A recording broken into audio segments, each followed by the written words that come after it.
पुत्र, एक माँ की ममता को इन सबसे तृप्ति नहीं मिलती। उसे तो तभी मिलती है जब उसका पुत्र उसके निकट हो, उसकी आंचल के छांव में हो, उसकी दृष्टि के सामने हो। पुत्र, मैं तुम्हें यहाँ छोड़कर नहीं जा सकती। पुत्र, आइए देवी, अब कैलाश चलने का समय हो गया है। नहीं स्वामी, कार्तिकेय को यहाँ अकेला छोड़कर जाना मेरे मन को कदापि स्वीकार नहीं। किंतु प्रिय, जब हमारे ज्योतिर्लिंग और शक्तिपीठ के रूप में हमारी शक्तियां यहाँ हैं, तो वो हमसे दूर कहाँ है? मैं समझती हूँ स्वामी, और मैं ये भी समझती हूँ कि उसका एक बड़ा लक्ष्य है और उसको उसका कर्तव्य यहीं रहकर पूर्ण करना है। इसीलिए वो कैलाश नहीं लौट सकता। किंतु मैं तो यहाँ रह सकती हूँ ना स्वामी। यदि आप कैलाश जाने के इच्छुक हैं तो जाइए, किंतु मैं कार्तिकेय को यहाँ अकेला छोड़कर कदापि नहीं जाऊंगी। अब मैं पार्वती को कैलाश लौटने के लिए कैसे तैयार करूं?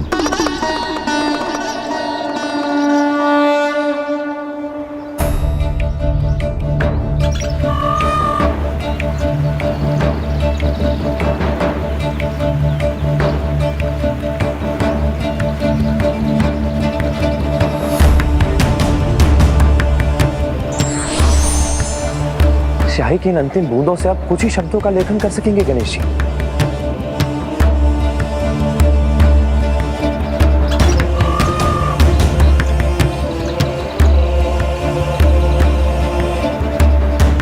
इसके लिए तो माता भूमि देवी से ही प्रार्थना करनी होगी, ताकि वो वचनानुसार हमें और स्याही प्रदान करें।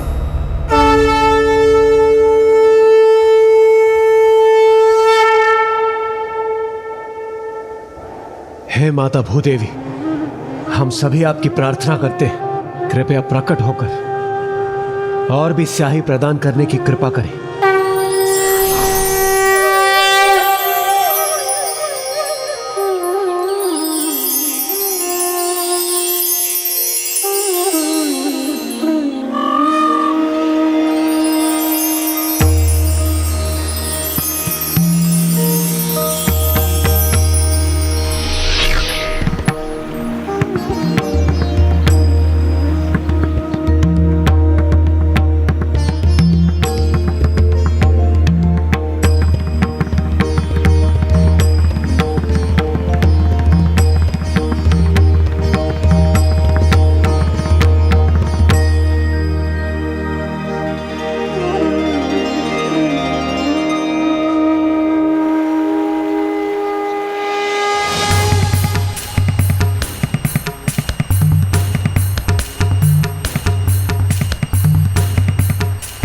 अभिमन्यु का शरीर चक्र की प्रभा से उज्जवल तथा धूल राशि से सुशोभित था। उसके हाथ में तेजोमय उज्जवल चक्र प्रकाशित हो रहा था। उससे उसकी बड़ी शोभा हो रही थी। उस रण क्षेत्र में चक्र धारण द्वारा भगवान श्री कृष्ण का अनुकरण करता हुआ अभिमन्यु क्षण भर के लिए बड़ा भयंकर प्रतीत होने लगा था। कौरवों से घिरा हुआ अकेला अभिमन्यु छत विच्छत होते हुए भी हिम्मत नहीं हारा।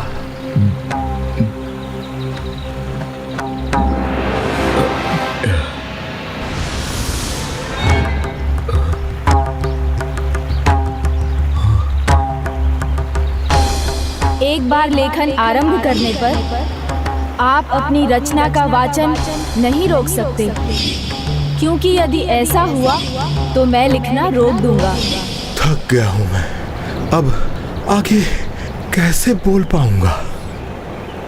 कुरुक्षेत्र का वो युद्ध जिसमें अभिमन्यु ने महापराक्रमी योद्धा की तरह युद्ध किया। गजानन ने जो अवस्था नियत की, उसके पूर्ण होने में ही इस महाकाव्य की पूर्णता निर्भर है।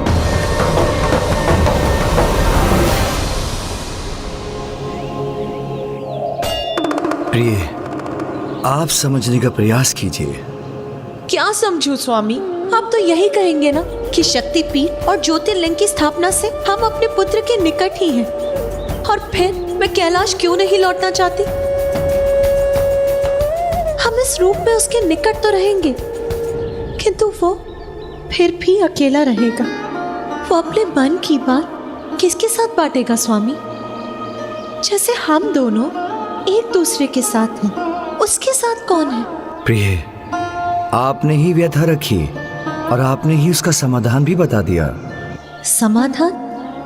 कैसा समाधान? हम दोनों को एक दूसरे का साथ प्राप्त है, किंतु उसे किसका साथ प्राप्त है, यही मुख्य समस्या है ना। उसी का समाधान करना है ना हमें। अर्थात पुत्र कार्तिकेय का विवाह होना चाहिए। आपने सर्वथा उचित कहा स्वामी। फिर मैं आपके साथ कैलाश में चिंता रहित रहूंगी, और कार्तिकेय और गणेश भी दोनों ही अकेले नहीं रहेंगे। और ये तो उचित समय भी है। हमें शीघ्र कैलाश लौटकर अतः शीघ्र उसके लिए कन्या ढूंढनी चाहिए। कार्तिकेय के विवाह के सुझाव ने आपका निर्णय एक पल में बदल दिया देवी। हाँ स्वामी, क्योंकि आपका सुझाव मेरे निर्णय से कहीं उत्तम है।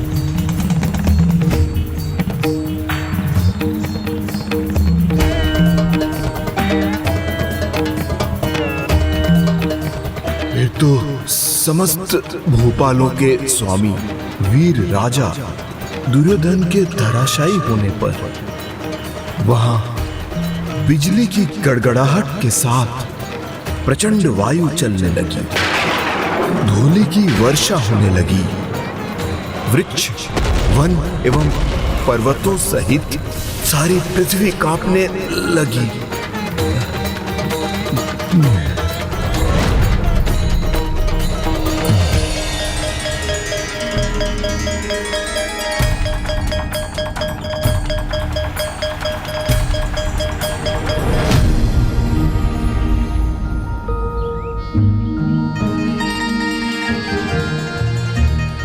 क्या हुआ माँ? अब हमें जाना होगा पुत्र, किंतु तुम तनिक भी चिंता मत करो। मैं तुम्हें कभी भी अकेला नहीं रहने दूंगी। ज्योतिर्लिंग और शक्तिपीठ के साथ मैं स्वयं भी प्रत्येक पूर्णिमा पर अपने प्रत्यक्ष दर्शन प्रदान करूंगी।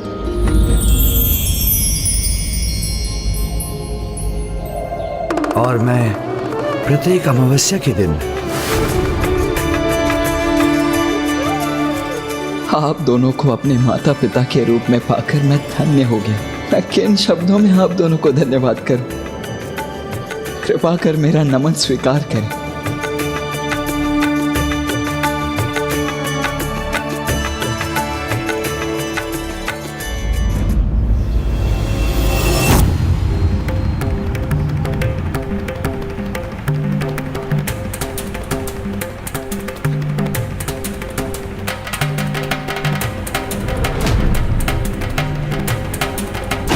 प्रभु ने तो अपनी लेखनी रख दी।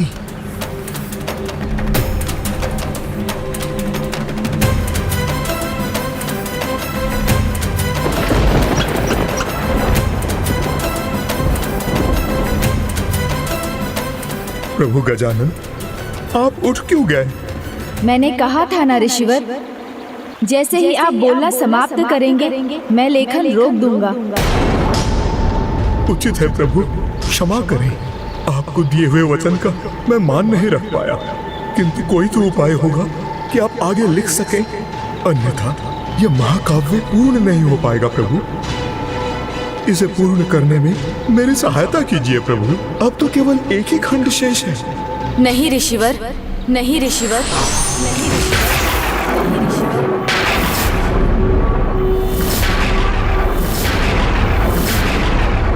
प्रभु, अंतर ध्यान हो गए। अर्थात भारत में धर्म की महागाथा अधूरी रह गई। इस प्रकार भविष्य में जीवों का मार्गदर्शन कैसे संभव? इतना महत्वपूर्ण ग्रंथ अधूरा रह जाए, ये तो उन्हें भी स्वीकार नहीं होगा। तो नियति क्या है? क्षमा करें प्रभु, मैं अपना कर्तव्य अधूरा नहीं छोड़ सकता। मुझे तो इस कार्य को पूर्ण करने का प्रयास करना ही होगा।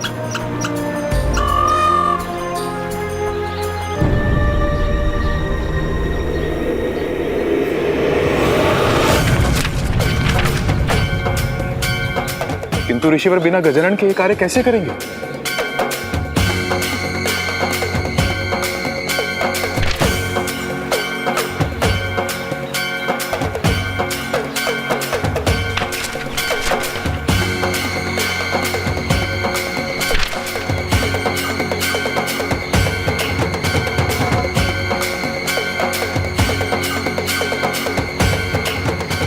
ये क्या?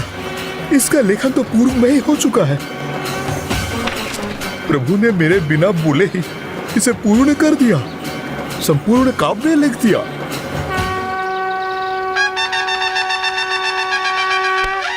प्रणाम प्रभु।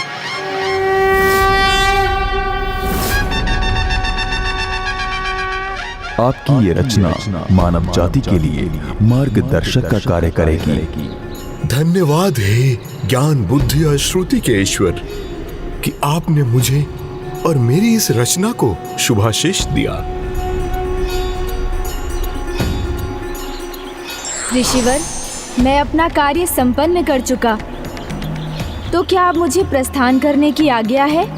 अवश्य प्रभु। प्रणाम ऋषिवर।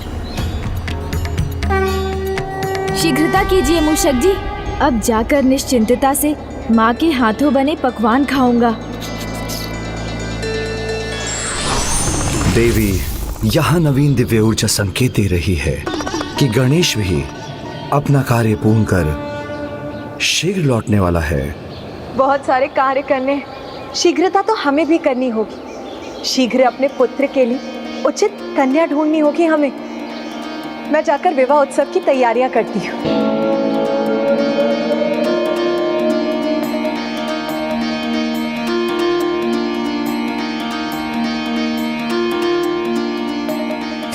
गणेश जी का विवाह?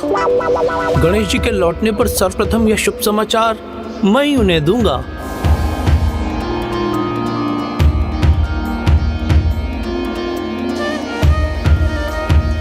नंदी जी।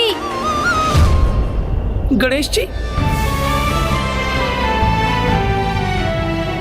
प्रणाम गणेश जी, आप उचित समय पर पधारे हैं। मुझे आपको एक सूचना देनी है। सूचना अच्छी होनी चाहिए नंदी जी। ये मत कहिएगा कि भोजन समाप्त हो गया, क्योंकि आपकी पोटली में से उसकी सुगंध मुझ तक पहुंच रही है। ये कोई परिहास नहीं है प्रभु, वास्तव में एक बहुत बड़ी सूचना है। पहले भोजन फिर सूचना नंदी जी। प्रभु सुनिए तो, अब कहाँ जा रहे हैं?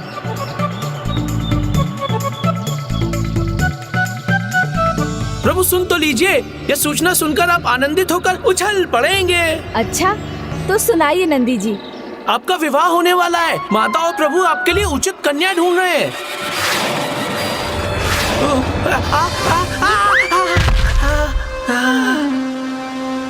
प्रभु, मेरा विवाह?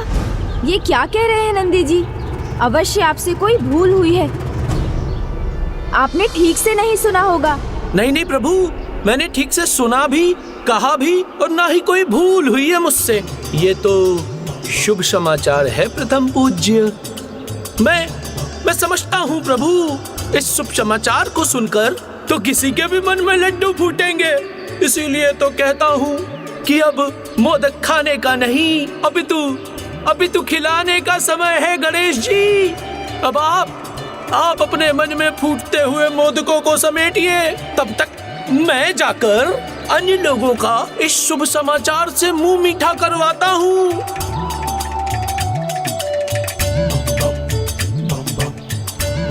ओहो, प्रथम पूज्य गणेश जी, सर्वप्रथम आप ही शुभ समाचार के साथ अपना मुंह मीठा कीजिए। फिर क्या जाने अवसर मिले ना मिले, क्योंकि विवाह के पश्चात तो आपको वही खाना पड़ेगा जो आपकी पत्नी खिलाएंगी। आज्ञा दीजिए प्रभु, मैं आता हूँ। प्रणाम। क्या विवाह के उपरांत मैं अपनी इच्छा से भोजन भी नहीं कर पाऊंगा? विवाह हुआ और स्वतंत्रता समाप्त।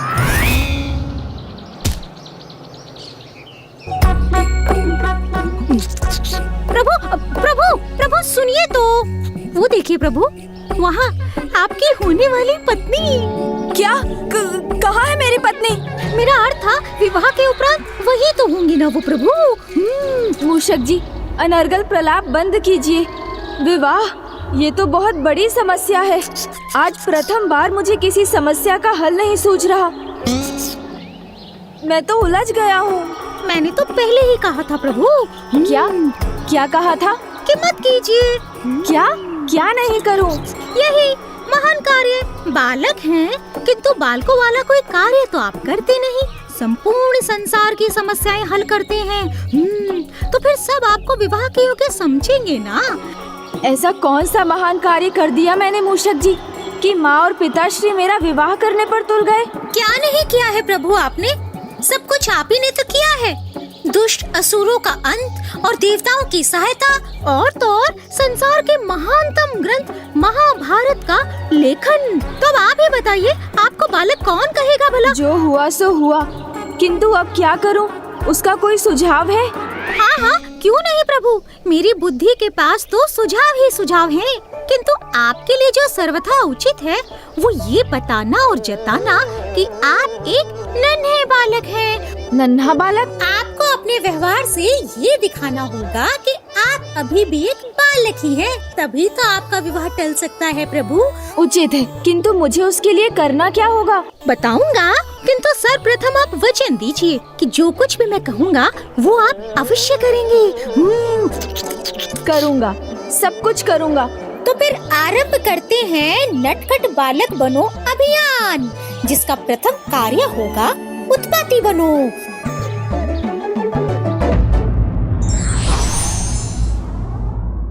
सकारात्मक कार्य के लिए की गई स्वस्थ प्रतिस्पर्धा से सदैव उत्तम फल की प्राप्ति होती है।